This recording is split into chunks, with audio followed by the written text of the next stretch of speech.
Assalamualaikum warahmatullahi wabarakatuh. Saya Darwati Umanailo. Saya Mutia Sadidi. Saya Trigona Safrin. Saya Nur Makfira Haji Tahir. Saya Novita Sari Alhanda. Kami dari kelompok 4 akan memaparkan dan menjelaskan materi kami dengan judul Industri Jasa, Perbankan atau Keuangan dan Perdagangan di Indonesia. Di sini kami akan menjelaskan 3 sektor, yaitu sektor industri, sektor perbankan dan keuangan, dan sektor perdagangan di Indonesia. Baik, langsung saja pada bagian pertama, yaitu industri jasa. Industri jasa adalah sektor ekonomi yang menyediakan layanan atau bukan barang fisik untuk memenuhi kebutuhan individu maupun organisasi.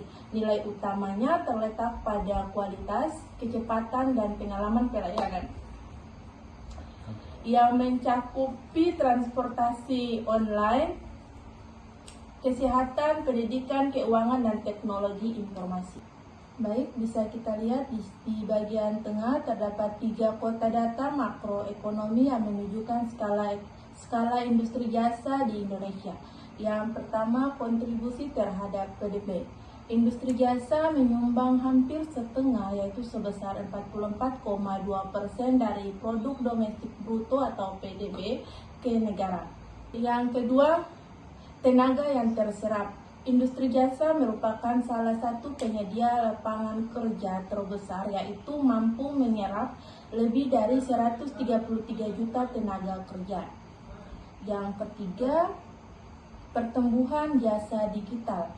Industri jasa di bagian digital saat ini mengalami pertumbuhan yang begitu pesat dengan tren pertumbuhan lebih dari 18% setiap tahunnya. Terus di bagian bawahnya terdapat daftar subsektor industri jasa yang saat ini sedang tumbuh begitu cepat, yaitu transportasi berbasis aplikasi, pariwisata dan perhotelan, pendidikan dan pelatihan, jasa kesehatan, dan jasa teknologi informasi.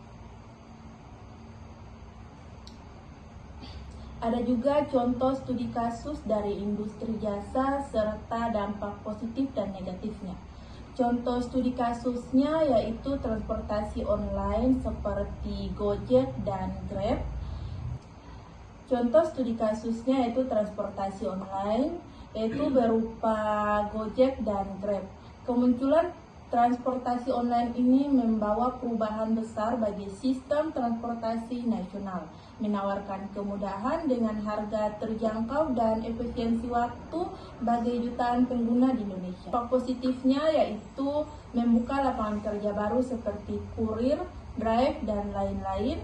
Yang kedua, mempermudah akses layanan masyarakat. Yang ketiga, mendorong inovasi dan teknologi. Dampak negatifnya terjadi konflik dengan transportasi konvensional. Yang kedua, pendapatan pekerja tidak stabil. Yang ketiga, adanya ketergantungan pada platform digital. Selanjutnya pada pemateri kedua. Selanjutnya, industri perbankan dan keuangan.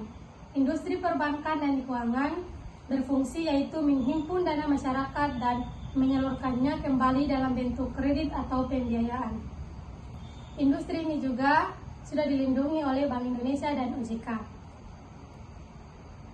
Terus, data industri perbankan dan keuangan yaitu total aset perbankan Indonesia mencapai 12,5 triliun dan pertumbuhan kredit per tahun mencapai 10,4%. Terus penggunaan e-wallet di Indonesia tahun 2024 mencapai 139 juta penggunaan. Selanjutnya, perkembangan penting di sektor ini meliputi fintech, bank digital, dan pembayaran non-tunai seperti kris yang membuat transaksi lebih mudah dan cepat. Nah, dampak dan studi kasus. Studi kasus pada slide ini yaitu pinjaman online ilegal atau disebut dengan pinjol. Banyak masyarakat tertarik karena prosesnya sangat cepat, tetapi sering terjebak dalam bunga yang sangat tinggi dan masalah penagihannya. Ada dampak positif dan negatifnya. Dampak positifnya yaitu yang pertama, memudahkan akses pembiayaan. Yang kedua, membantu berkembangnya UMKM. Yang ketiga, meningkatkan inklusi keuangan. Dan selanjutnya saya persilakan kepada pemateri. Selanjutnya industri perdagangan. Kegiatan ekonomi yang mencakup proses jual beli barang dan jasa baik antar individu, daerah maupun negara. Dibagi menjadi perdagangan dalam negeri yang dimana yaitu domestik dan luar negeri yaitu ekspor atau impor. Berperan penting dalam distribusi barang, pembentukan harga, dan integrasi ekonomi nasional global. Bisa kita lihat di data tersebut, sepanjang tahun 2024, nilai komoditas atau barang-barang buatan Indonesia yang berhasil dijual dan dikirimkan ke luar negeri yaitu ekspor mencapai 291,9 miliar dolar AS. Yang ketiga, ada sektor manufaktur yang dimana industri pengolahan berada di posisi kedua dengan 22%. Sedangkan sektor perdagangan menempati posisi ketiga dengan kontribusi 14%, berada di rentang data 13-15% pada poin sebelumnya. Dan yang ketiga, sektor pertanian menyumbang sebesar 13%. Dampak dan studi kasus perdagangan. Studi kasusnya e-commerce, yaitu Shopee dan Tokopedia. Perkembangan e-commerce memungkinkan pelaku usaha terutama UMKM menjangkau pasar lebih luas tanpa harus memiliki toko fisik. Transaksi lintas daerah bahkan lintas negara kini mudah dilakukan. Dampak positifnya, yang pertama memperluas pasar bagi pelaku usaha UMKM, yang kedua meningkatkan pendapatan pelaku usaha, dan yang ketiga mempermudah konsumen dalam berbelanja. Nah, itu untuk dampak positif.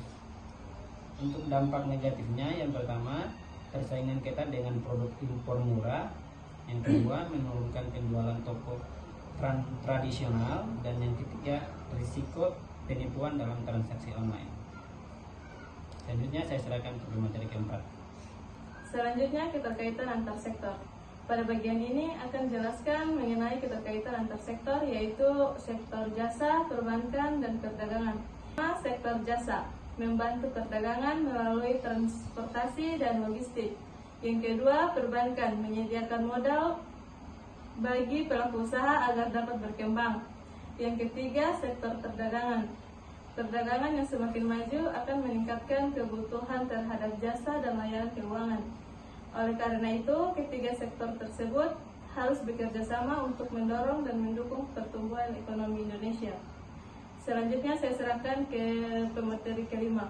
Kesimpulan yang pertama, ketiga sektor saling mendukung dan merupakan pilar utama perekonomian Indonesia. Yang kedua, berkontribusi besar pada PDB, lapangan kerja, dan kesejahteraan masyarakat. Yang ketiga, digitalis mendorong transformasi besar di ketiga sektor secara bersamaan.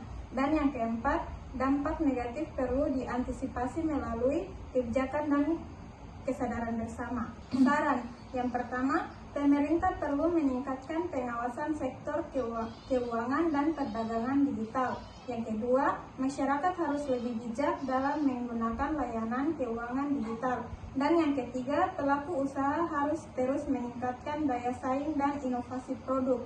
Saya kembalikan ke Mungkin itu saja penjelasan dari kelompok kami. Kurangnya kami mohon maaf. Wassalamualaikum warahmatullahi wabarakatuh.